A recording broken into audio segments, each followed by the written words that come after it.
Tunashukuru sana.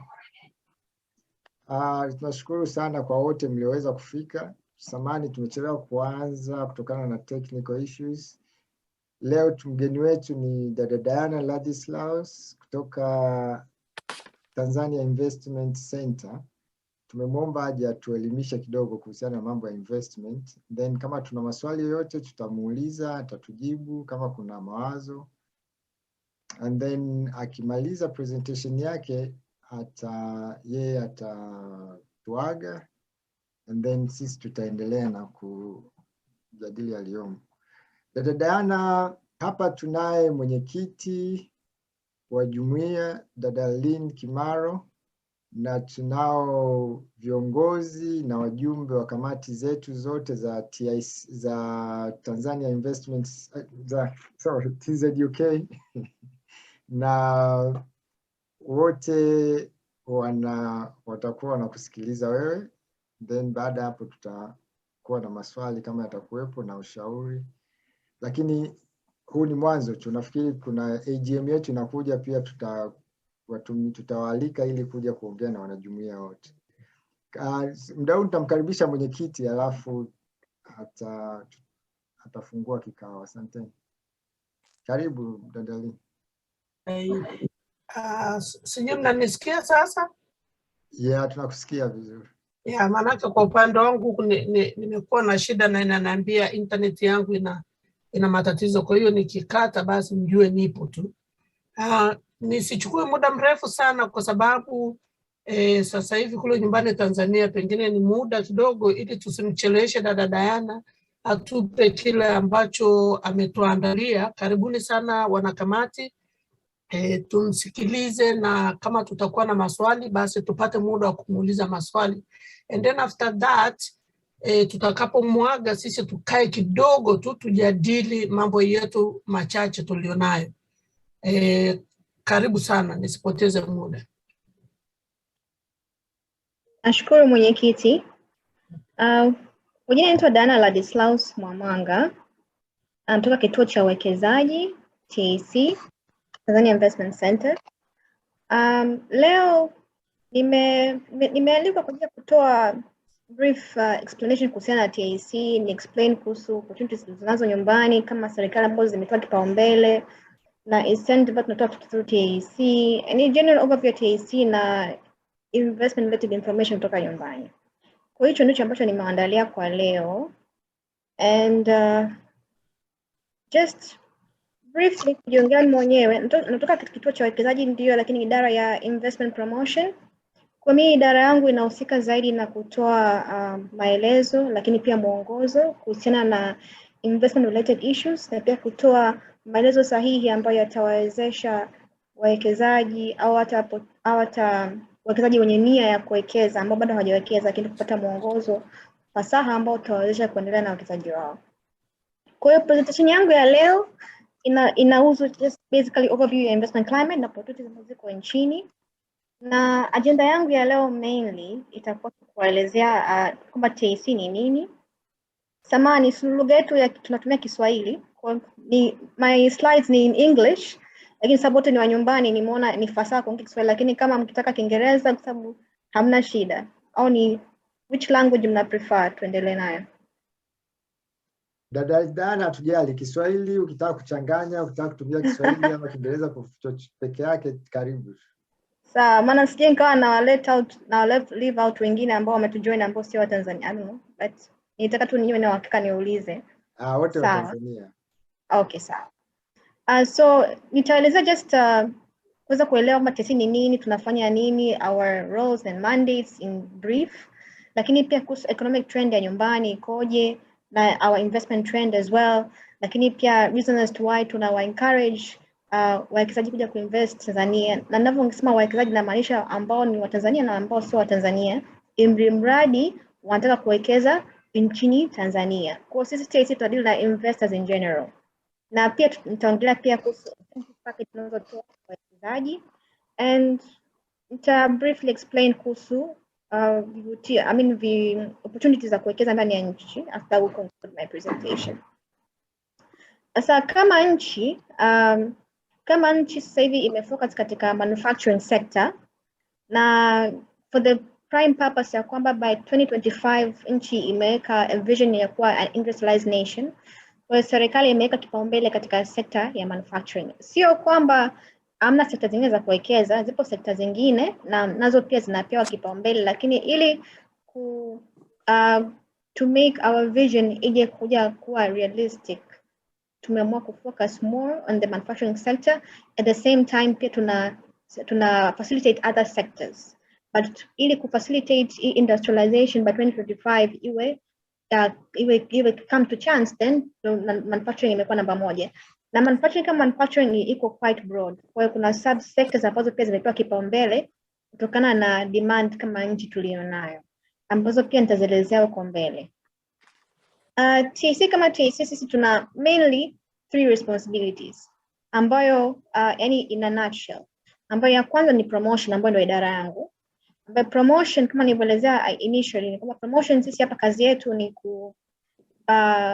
kutangaza fursa zilizopo nchini kwa sekta, na kwa kila sekta kuna fursa gani ya kuwekeza katika sekta husika, na mwongozo wa kuwekeza ndani ya nchi, na maelezo fasaha ambayo ni muhimu kwa mwekezaji au mtu yote mwenye nia kuwekeza ambaye anahitaji kuyafahamu ili ambazo kumsaidia kufanya maamuzi kuwekeza nchini na kuendelea na uwekezaji wake. Lakini ya pili ni facilitation. Sasa facilitation, ukishaamua kuja kuwekeza nchini, haijalishi ni sekta gani au uwekezaji gani, lakini ukishaamua kuja kuwekeza nchini, role ya TIC ya pili ni facilitation, kwamba kuhakikisha kwamba unapata the right licenses, registrations, certifications, yani vile vitu vya kukusaidia sasa wewe kuanza kazi. Any process to cooperate legally in the country. And thirdly, the policies issues. Sasa TIC pia ina mandate hiyo ya tatu kwenye policies, kwa maana ya kwamba sisi tuna act kama middle person between mwekezaji na serikali, whereby sisi tuna advise serikali katika policies ambazo tunaona ziko fit kwa ajili ya uwekezaji, kwa ajili ya prime purpose ya kuensure kwamba tuna conducive investment environment. So those are the 3 main core responsibilities at TIC: promotion, facilitation, and policies issues.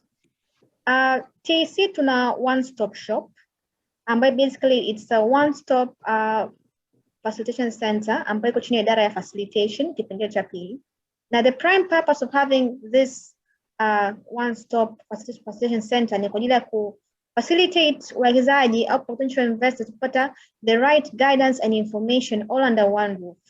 Ukiangalia kwenye screen au tunaona kwamba hizi taasisi kila moja wao ni independent institution, which means wao wana report katika taasisi yao husika, lakini TIC imewaleta pamoja na kuwaomba watu provide their senior officers ili wote wawe under one roof TIC kwa ajili ya kuwasaidia wawekezaji au potential investors kupata the right information from the right source and the right expertise all under one convenient space. Badala ya waanze kuangia kwenda BRELA, waanze kwenda TRA, waanze kwenda TBS, labor, immigration and etc. Wote wako pale kwa ajili ya kutoa huduma ya mahala pamoja. Kwa hii pia inakuwa ni conducive kwa wawekezaji, lakini at the same time efficient, and at the same time pia tuna ensure kwamba wanapata the right information all under one roof.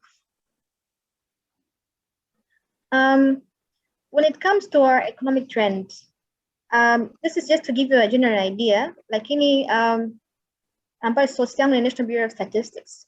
If from 2014 to 2021, I'm just trying to show you the general focus of our economy, how it's been and how it was projected over the years. Of course, in 2020, we were all hit by Corona, kama mnavyoona hapo.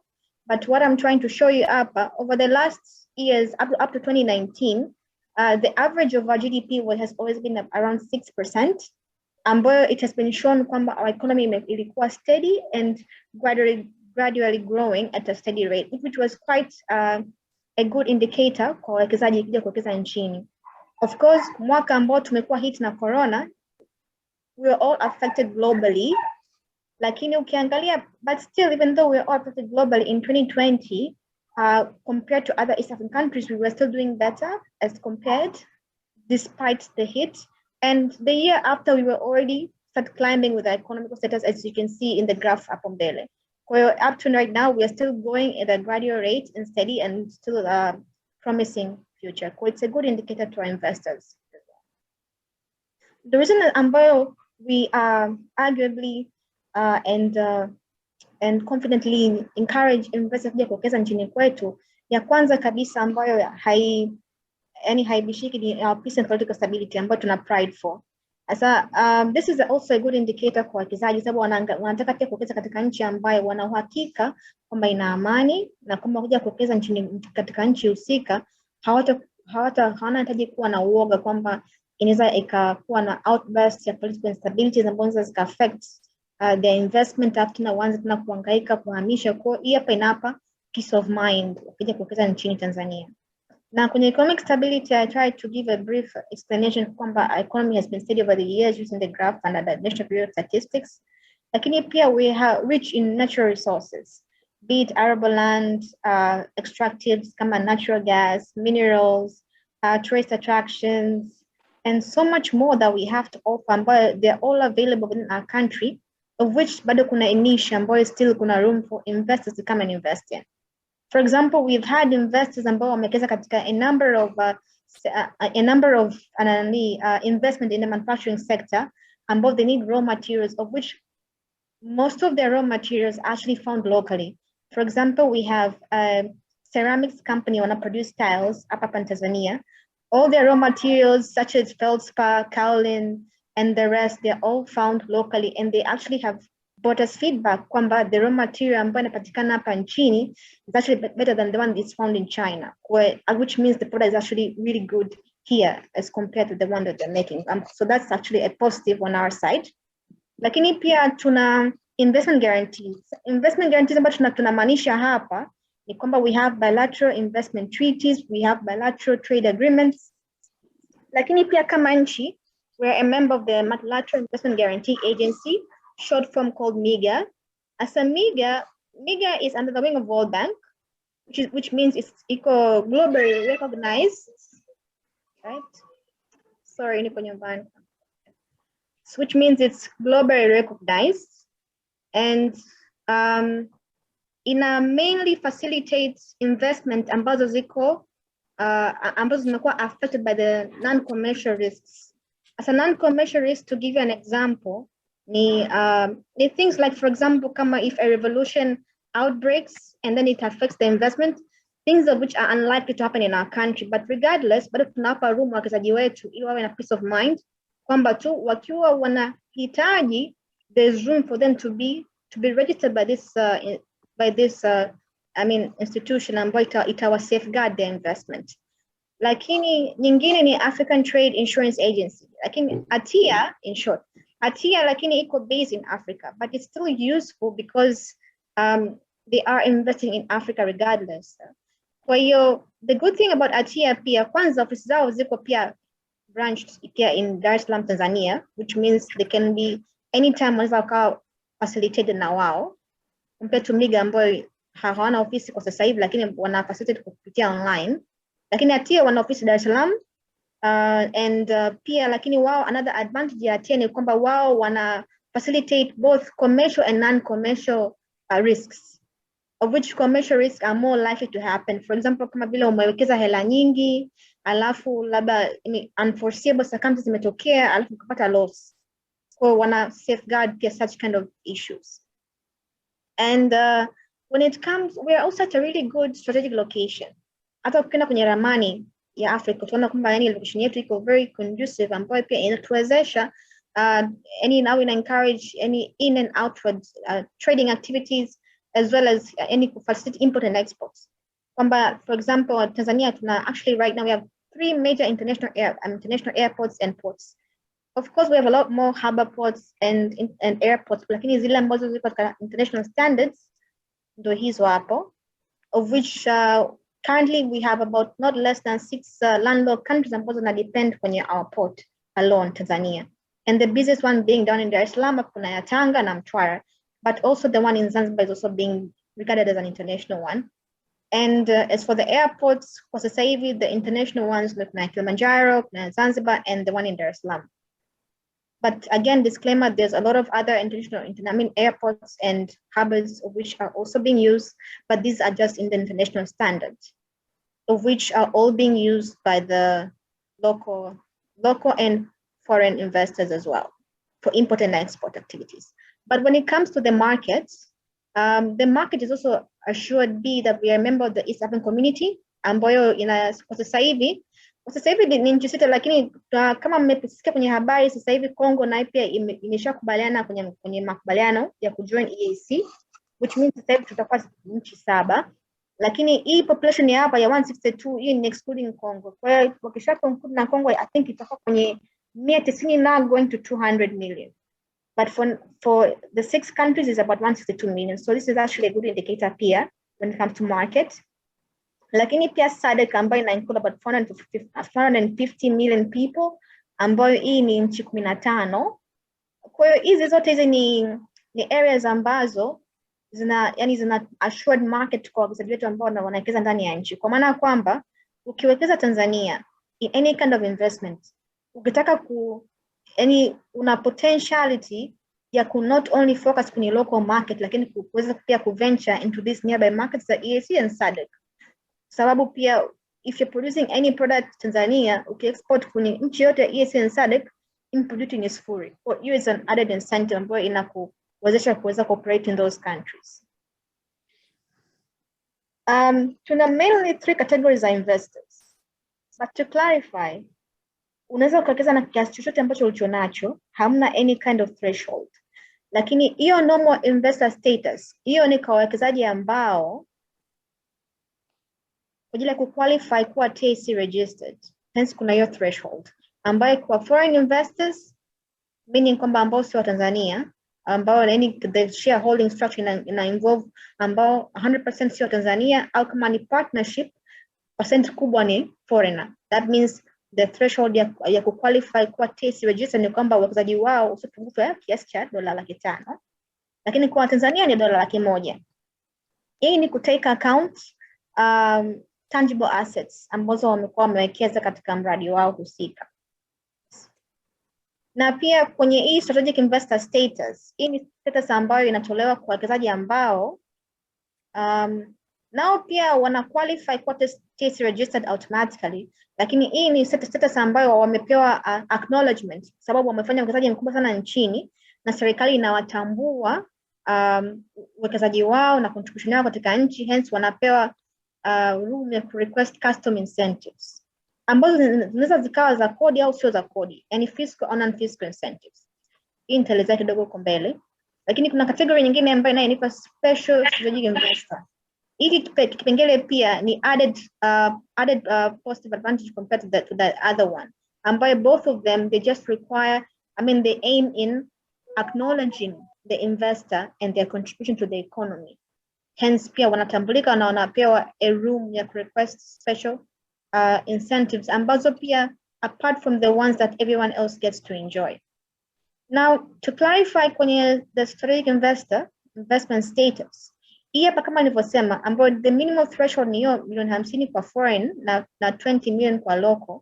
Lakini hii pia not only that value is looked upon, lakini kuna other vipengele ambavyo wanaangalia, kwa mfano kama umeajiri watu wangapi, your location, kama uko ndani kwa kijijini, kama mtengeneza barabara kuna kwenda chako au nani kampuni yako, umeme, maji, and all those things ambazo pia the community pia wana benefit. Kwa hivyo vitu pia serikali pia ina acknowledge, na kama kumacknowledge mwekezaji wanampa room kwamba aweze kuomba serikali custom incentives, ambazo incentives zinaweza kuwa za kodi au sio za kodi, ambazo pia anaweza akaenjoy hizo atakazoziomba, plus the standard incentives ambazo kila mwekezaji naye pia anaenjoy kupitia through TIC.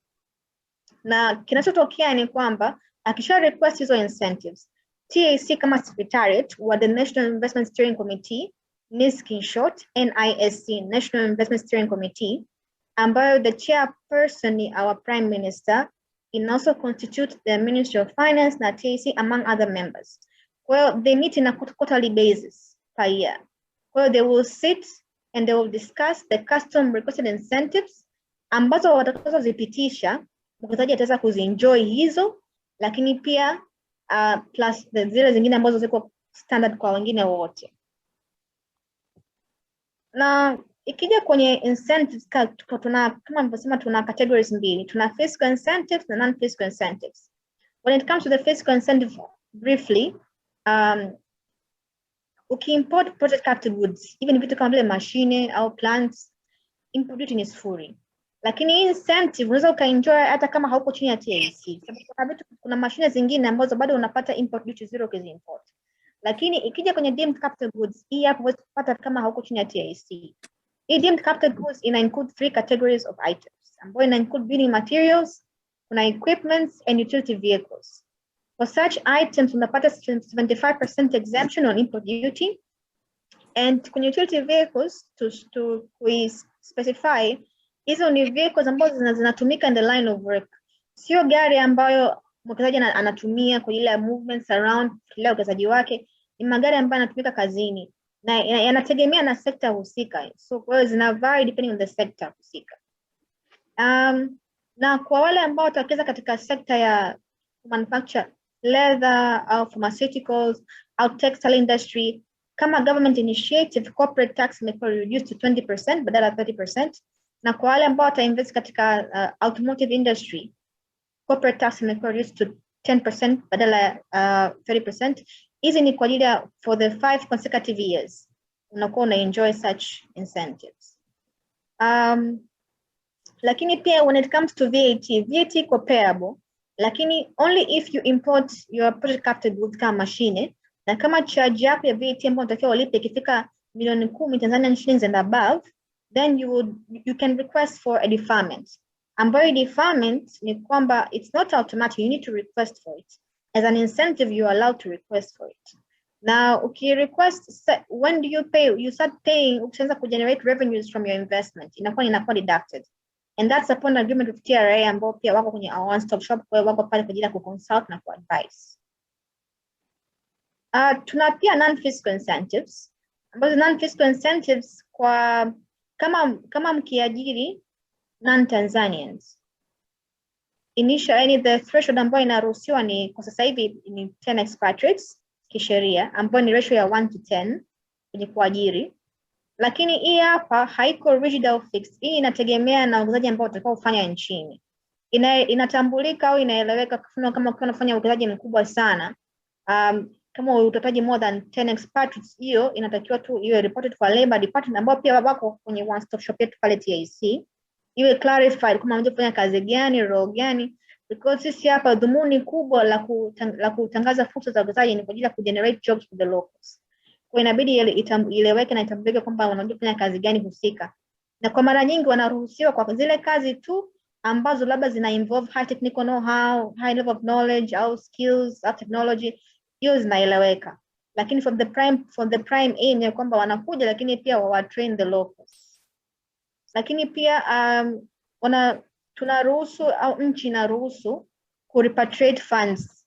Kama mtu let's say utakeza Tanzania, labda unataka for some reason unataka repatriate funds kwenda kurudi UK, au kama partner wako ambao pia ana shareholders pia katika your investment anataka ku repatriate funds back to his or her country, wanaruhusiwa. Hamna any kind of any kind of restrictions on that. Lakini pia tuna facilitate when it comes to land for investment. TIC tunatoa huduma, tuna watu pia kutoka Wizara ya Ardhi kwenye one stop shop ambao wanatoa huduma ya land bank. Land bank ni land ambazo ni za watu binafsi, wanataka either kuuza ardhi, kukodisha ardhi au pia kupitia ardhi yao.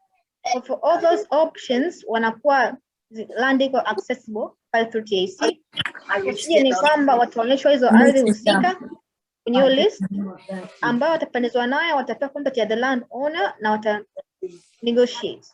Lakini kwa wale ambao wanapendelea government land, there is also room ya kukodi government land au kununua government land. Kama wote ni Watanzania sawa, kwa nyinyi mna sheria mnaruhusiwa kununua ardhi bila kupata derivative right. Lakini kama partner wako labda ana shareholders kubwa, that means uwekezaji utatambulika kama foreign investment. Foreign investment ni ile investment ambaye of course uwekezaji unafanyika ndani ya nchini, which means ni local investment done in the country. Lakini tunasema foreign investment ni ile ambayo either 100% inakuwa owned by foreigner au foreigner ndo ana shares kubwa. Hiyo ndo what we mean when we say foreign investment. Na local investment maana kwamba yani 100% Tanzania anaimiliki au mwenye shareholder kubwa ni Tanzania. Kwa hiyo tunasema local investment. Kwa hiyo kama ni complete local investment, then hamna haja ya go through derivative right. Derivative right ni right ambayo inamwezesha a foreign investor kumiliki ardhi for investment purpose in the country. Sababu sheria yetu ya Tanzania hairuhusu foreigners kumiliki ardhi nchini, lakini TIC kama TIC inatoa facilitation and incentive kwa wawekezaji wetu kwa facilitate kupata ardhi kwa ajili ya uwekezaji. Lakini ili tuweze kwa facilitate kama ni non-Tanzanians au kama hiyo investment any shareholding kubwa ni foreigner, itabidi wawe TIC registered ili tuweze kwa facilitate kupata hiyo ardhi ya uwekezaji. Ambayo the procedure ni kama tuna apply kwa Ministry of Land for hiyo derivative right. And once it's issued, italetwa kwa TIC, TIC ita transfer kwa the company name. Kwa kampuni ndio ambayo itakuwa inamiliki hiyo derivative rights. And through TIC we give 98 years, the long threshold. Kisheria, depending on the area, unapata 33 years, 66 years, or 99 years. Lakini kwa foreigner ni -1 year each. Kwa hiyo we give the long hold ya 98 years. Hii ni kwa kama ikitokea mna partner ambaye ni ana shareholders kubwa ambaye ni sio Mtanzania, kwa hiyo procedure itabidi ifuatiliwe. Yes. Lakini pia kama partner again for wale ambao watakuwa na partners ambao ni non-Tanzanians, pia kuna issue ya vibali vya kazi ambao pia TIC pia ina facilitate for work permit and residence permit pale.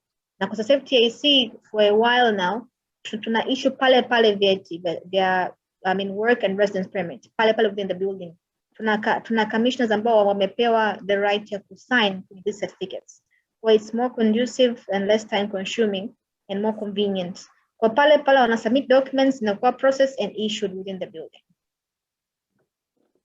Now I will brush through briefly kwenye opportunities. Hizi ni opportunities ambazo kama nchi tunazitangaza na kuonyesha fursa kwa uwekezaji. Kwa hizi hapa ni general kama nchi, na hizi hapa ni zile ambazo zimepewa kipaumbele kutokana na demand kama nchi ambayo inataka kuvutia wawekezaji. Lakini regardless kuna so many other opportunities ambazo ziko ndani ya nchi. Kwa hizi ni ambazo tukiongea na mtu yoyote kutokana na awe nchi yoyote tunazielezea hizi hapa kutokana na kipaumbele kama nchi kwa ajili ya ku attract such investment. Ya kwanza ni automotive industry. Tanzania kama Tanzania sasa tuna try to attract our own automotive industry ili kuongeza ndani ya nchini. Kwa hiyo pia tumpata partners ambao pia tunataka kuventure in this kind of investment pia it's highly welcomed and tuko tayari kuja kwa facilitate in case you want any clarification in this area pia tuko tayari kutoa mwongozo. Na katika this investment pia kama nilivyoeleza kama government initiative ya ku attract such investment ni corporate tax imeshushwa mpaka 10% for 5 consecutive years kwa ajili ya ku attract such kind of investment in the country. Lakini pia issue nyingine ambayo ni kipaumbele sana nchini ni pharmaceuticals and medical equipments. Nchi kama nchi per annum tunatumia ni kwa sasa hivi not less than 1 billion USD kwa ajili ya ku attract kwa ajili ya ku import medicine and medical equipments in the country. Na ambao kwa sasa hivi ambao wanatumia kiasisho ni MSD ambao wao ndo procuring agency ya serikali. So they spend not less than that much. I think right now itakuwa imeongezeka kidogo kwa ajili ya ku import medicine and medical equipments.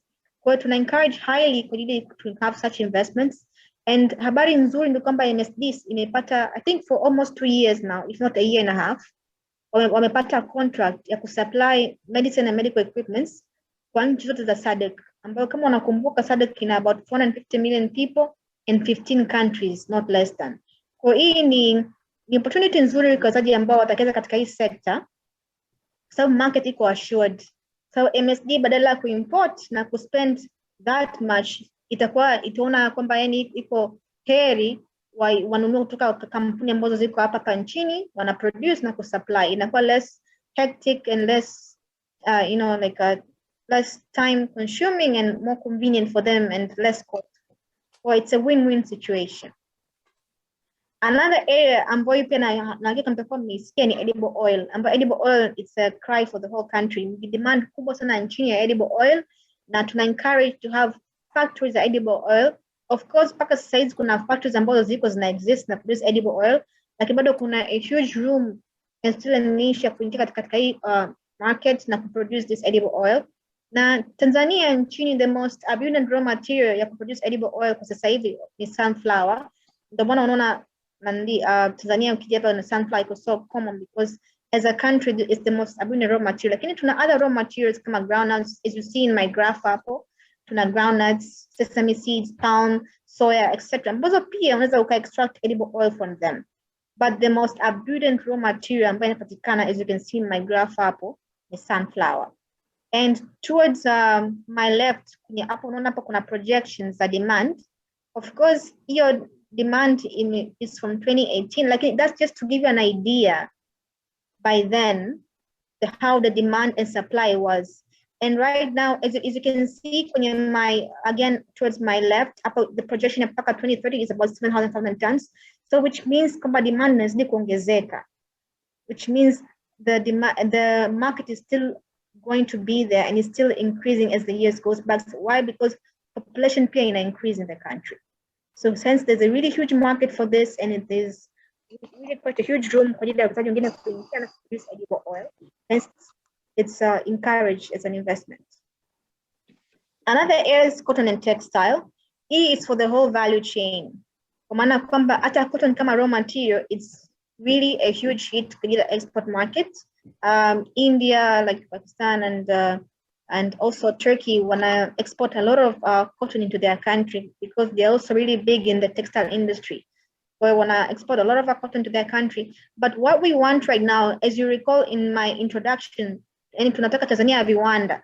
Kwa hiyo badala ya export cotton, we have the raw material. Why not have the factories and produce on our own?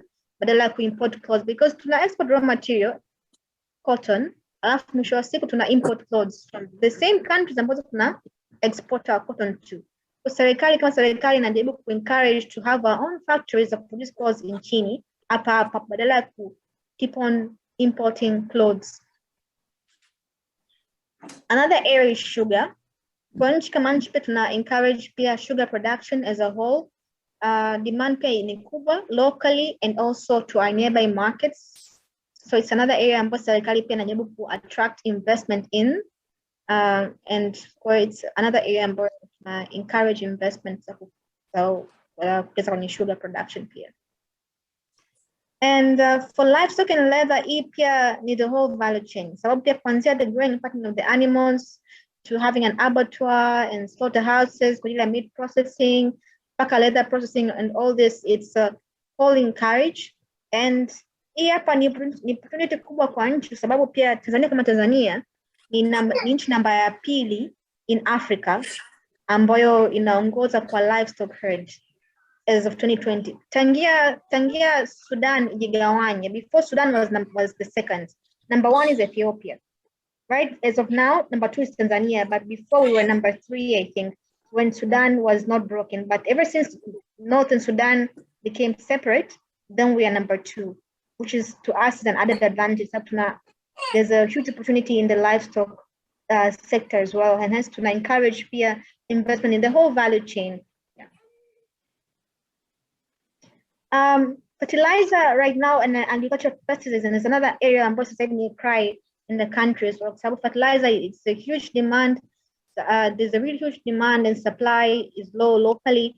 Hence we import a lot of fertilizer, and the government is really trying to subsidize ili kuja kuwasaidia wakulima waweze kupata mbolea ili waweze kukuza mazao yao na kuvuna kwa wakati. Kwa hiyo mbolea pia ni another area ambayo serikali kama serikali inajaribu sana kuwahimiza wawekezaji waweze kuwekeza. Na of course tumepata some good responses, lakini pia kuna room ya wawekezaji wengine pia kuja kuingia katika hii area. Kama serikali pia wako pia tayari hata kushikana mkono na wawekezaji na kwa facilitate ili kuwasaidia waweze kujiestablish vizuri, kwa sababu hii ni demand kubwa sana kwa nchi kubwa sana. Another area ambayo is quite interesting ni fishing and aquaculture. Kama nchi, hata ukiangalia ramani yetu tuko in a really good strategic location ambayo inatuwezesha tuweze kuvua samaki kwa wingi. Because we have a coastline ambayo ni kama 1,404 kilometers, which is actually good when it comes to, you know, like having fish in large scale na kuweza ku-reach kwenye market ya local na nearby markets na hata ku-export. But the problem we are facing in Tanzania ni kwamba tuna wavuvi wengi sana, wengi sema kweli. lakini wote wako small scaled, kwa maana kwamba wana kiwango kidogo sana cha kuvua samaki. Kwa sisi what we're trying to promote here ni deep sea fishing and large scale fishing in particular. Kwa tunajaribu kuwavutia wawekezaji ambao wanaanza kufish in large scale, ambao wataweza ku capture the local market, lakini pia market pia ambao ya nchi za karibu, na pia kuweza ku-export to other countries. Kwa hiyo ni area ambayo pia tuna serikali kama serikali pia ina encourage sana uwekezaji wa nchini kwenye hiki kitu. Another area ambayo ni mining and metals. Serikali pia inajaribu ku discourage the exportation of minerals, kama mlivyosikia in the past, I'm sure. Kwa hiyo right now we are really trying to encourage having our own refineries ndani ya nchi, badala ya ku-export our minerals in raw form after then zikawa processed nje, because we are losing a lot of revenues when it comes to such. Where we're trying to highly encourage having our own refineries locally, and hence encourage investment in such areas. Wawekezaji wanakaribishwa sana katika ile eneo. Serikali pia chini ya Wizara ya Madini wanatoa ushirikiano mzuri sana, and we've had quite a good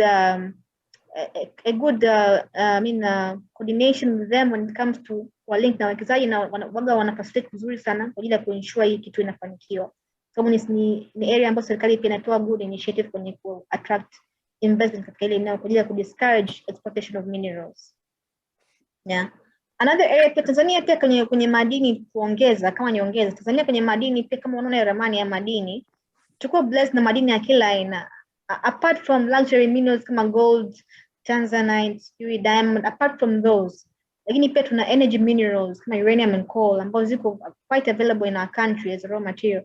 Lakini pia tuna construction minerals ambazo zinatumika kwenye to make ceramic materials pia, among other things, feldspar, kaolin, etc. all available locally, ambazo kwa nchi zingine inabidi wazi import. Tanzania ziko available locally and they are ready to be extracted. So it's another area ambayo iko quite potential for investment purpose.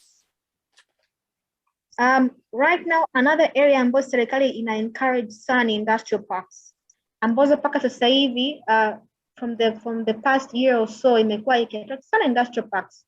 And I think as of lately we have had 2 foreign companies ambazo zimeonyesha nia ya kuwekeza kwenye industrial parks, ambao wako kwenye initial stages, ambao tuna Elsewedi, an Egyptian company, na juzi hapo Chinese company Kibaha wameanza process ya kuestablish industrial parks, na Elsewedi inanili Kigamboni. Kwa hiyo hapa ni kwamba serikali inajaribu ku encourage, badala tu ya kuwekeza katika kitu kimoja, yani kama kiwanda kimoja, ni kutengeneza mazingira ambayo itakuwa conducive kwa wawekezaji wengine kuja tu kujiestablish, ambayo inakuwa ni investment ya mwekezaji mmoja husika. Kwa hiyo anakuwa na facilitate wawekezaji wengine kuja, kwa maana kwamba ukija pale wana pay a fee ya hiyo eneo ambayo mwingine ameziestablish. Kwa hiyo anakuwa ha waste time kwanza tena kujenga au construct anything, yeye anakuja kufanya kitu mashine zake na kuanza kazi. Hii ni another area ambayo serikali imekuwa iki-initiate. Tanzania bado ni nchi ambayo ni developing nation. Kwa hiyo bado tuna maeneo ya infrastructure ambayo bado tuna develop in all aspects, be it roads, railways, airports and harbor ports. Kwa hizi taasisi husika ambazo zinasimamia hizi aspects, Tanzania Ports Authority, Tanzania Airport Authority, Tanzania Railway Corporation na TANROADS, wote wana miradi ambayo wana attract investments in. Through TIC wamesubmit miradi yao husika, na TIC inawasaidia kupromote miradi yao ili kupata wawekezaji. Of course kama huko mnaweza mkawa balozi wetu, kupata an investor ambayo au nyakani wenyewe au wawekezaji wote ambao ana nia na hii miradi, TIC inawa link na taasisi husika kwa ajili ya way forward hizo investment husika ya hiyo taasisi husika. Kwa wao ndo ambao wana own hizo investments, na wao ndo ambao wanatoa mwongozo kuendelea mbele. Kwa TIC ni kama inawasaidia kuwa promotea hizo investment husika. Another area ni real estate. So real estate for the prime purpose, sababu Tanzania of course population ina increase, kuna huge demand pia ya residential areas and also office spaces, be it also hotel spaces and shopping malls and etc., conference centers. we've also been encouraging this in Dodoma. So Dodoma pia demand ilikuwa kubwa sana when it comes to such aspects. Kwa demand hii pia kubwa iko Dodoma kwa sasa hivi zaidi kwa ajili ya kuestablish such real estate, kwa ajili ya facilitate office spaces, residential areas kwa wafanyakazi, sababu sasa hivi all ministries ziko kule, wafanyakazi wao wote wako kule, pamoja pia na wageni pia wakitaka kukutana na high level officials, they need to go there, like investors, so they also need to stay in good hotels and etc. So kuna a huge demand, and we have been promoting, and so far applicants size Dodoma kuna a huge development in real estate, where the response has been good in this, but we're still encouraging real estate in Dodoma and among other areas. Another area ambapo kwa Tanzania ambapo tunapromote, of course, ni tourism, for the obvious reasons that Tanzania we are blessed with a lot of tourist attractions. As of right now, we have about 22 national parks, over 32 game reserves, and so much more of what we have to offer, including historical sites and etc. All these are attractions ambazo tuna encourage wawekezaji ambao wanakuja nchini, nao pia wanataka kwenda kuangalia areas for leisure, wakatua na kutembea national parks kama Serengeti, Ngorongoro na etc. Kwa hizi wakija hapa pia it brings a rise to opportunities ambazo pia watataji 4 to 5 star hotels in that level, lakini pia kuna opportunities pia za apart from hotels, kuna for example having an aerial view tour, because the most common tour saving is safari tours are ground using the land cruisers and whatnot, lakini pia kuna opportunity ya aerial transport na aerial view ya safari, ambapo save the most famous airline ambayo inafanya ni Coastal Air. Kuna pia we have an investor pia ambaye sasa ameanza kuoperate air balloons, so pia ashaanza kuoperate, but we had an investor pia ambaye alikuwa na interest ya kuweka cables kwa ajili ya ku climb Mount Kilimanjaro. Huyo bado hajaanza, lakini ni an idea ambayo alipropose na bado anaenda kwa ajili ya kuestablish. Kwa hii ni sector ambayo mwekezaji anaweza akafanya any kind of investment ambayo it can be creative, lakini for the prime aim ya kufanya tourists waweze ku create great memories and have a good view of Tanzania once they leave. TFS, Tanzania Forest Service Agency nao pia wana promote sana to have investment also in the natural forest reserves, having, let's say, lodges like hotels, establishments, glamping areas. Glamping is like glamorous camping. Well, they really have nice natural settings ambazo pia ni conducive for relaxation, but also to have great relaxation and great memories for tourists, and areas ambazo ziko conducive for such investments to have and to attract tourists. So I encourage sana pia such investments to be done in the natural reserves, natural forest reserves here. In TIC we have such publications, ambayo ya kwanza ndio ile miradi ambayo nilikuwa nawaelezea. Hiyo ni project brief ambayo ina include investment projects seeking joint venture partnerships. Hii ni miradi ambayo ni ya serikali kama nilivyoelezea initially, ina include a number of projects kwa taasisi mbalimbali. Tuna National Development Corporation, tuna TANESCO, tuna TRC, and etc. to name a few, ambao wana miradi yao and wanatafuta wawekezaji kwa ajili ya kupartner. They have different forms of partnership ambazo wameziainisha humo ndani kwenye project brief. In summary, wengine wanataka PPP, wengine ni some kind of other agreement ambayo ni sit down na kukubaliana. Hiyo nyingine on the right, hiyo ni viwanda ambavyo they are ready to be revived. Ni vipo vilikuwa established but currently they are not active. Kwa hiyo for any investor ambayo yuko tayari kuzi revive au kuzi revamp or anything na kuzi start up tena ziweze kufanya kazi, wanaweza wakaongozwa kwenye process and to revive such factories. Lakini pia TIC we have other publications ambazo tunaziproduce kwa ajili ya kusaidia wawekezaji na potential investors kupata the right information and guidance. We have these subsector profiles kama unazoziona kwa mbeleni kwenu. Hizo ni a few that can touch on and we'll still be using more in the future. Kwa sasa hivi tunazo hizi hapa kwenye subsector, lakini pia tuna others ambazo sijaziweka hapa ambazo zinatoa mwongozo wa incentive packages and the qualification ya TIC and other information. Kwa hizi hapa zinatoa information in detail kuhusiana na subject husika ambayo pia ni area of interest katika nchi. So in a nutshell, that is what I had prepared today. I welcome you all to invest in your homeland, Tanzania. TAC is readily available to guide you and throughout your investment journey. And if you have any questions, I will be available to hear them right now. Or if you don't have them today, you have them later. I'll leave my contacts. You can check on me anytime. I'll be more than happy to facilitate you. So karibuni nyumbani kumenoga. Asante sana, tunashukuru sana dada Diana. Presentation ilikuwa imeshiba. Jamani, kama kuna mtu yote mwenye maswali, unaweza ukanyosha mkono tukakupa nafasi.